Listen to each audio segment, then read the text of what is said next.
Жакында мага бир слайд келди. Биринчи рет көргөндө ишендим. Бирок анда мисалдар жана белгилер келтирилгендиги үчүн аны сиз менен бөлүшүүнү туура көрдүм. Каалаң ишениң, каалаң ишенбең.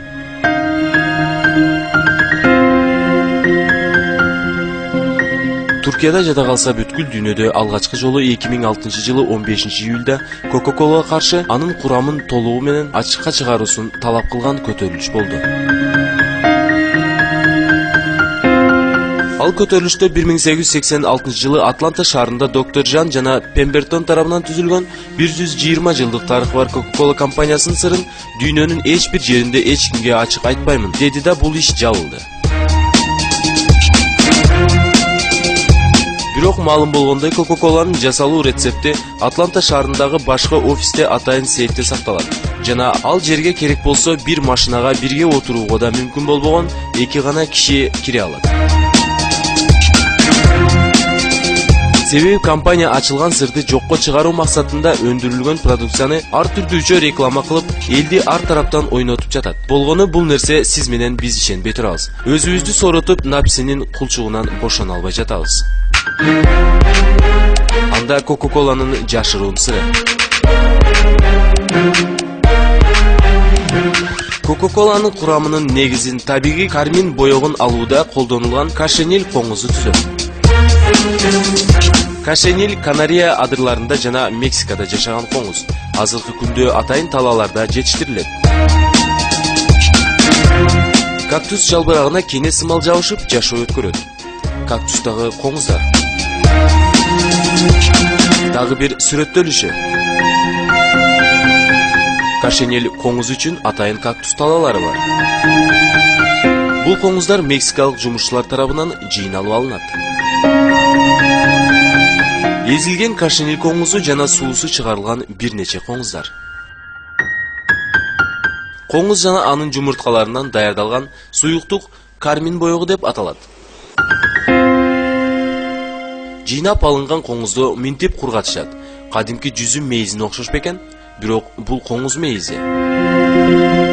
Кургатып алган соң унга окшотуп майда кылып талкалашат.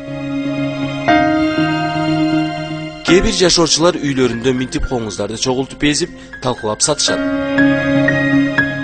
Алгачкы жолу бул боёктор ар түрдүү жиптерди боёо үчүн колдонушкан. Кармин суюктугу.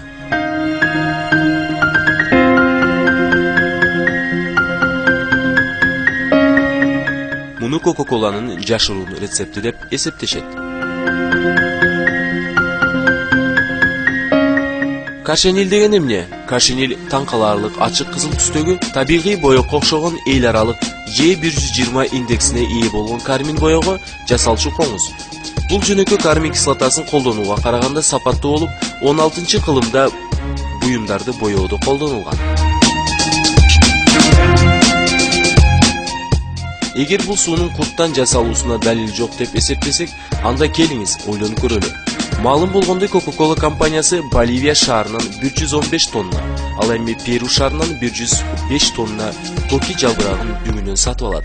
Ал эми 1 килограмм кармин боёгун өндүрүү үчүн орто эсеп менен 150 000 даана курт керек болот. Эми ал дүңүнөн сатып алынган 220 тонна коки жалбырагында канча курт болушу мүмкүн?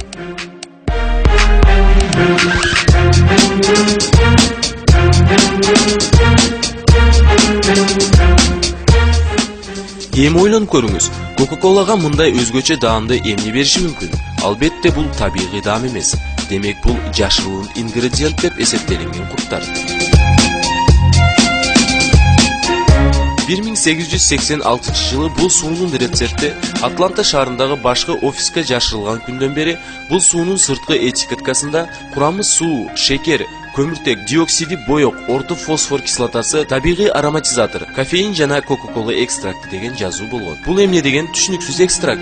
Биз суу ичип жатабызбы же курт кумурскабы?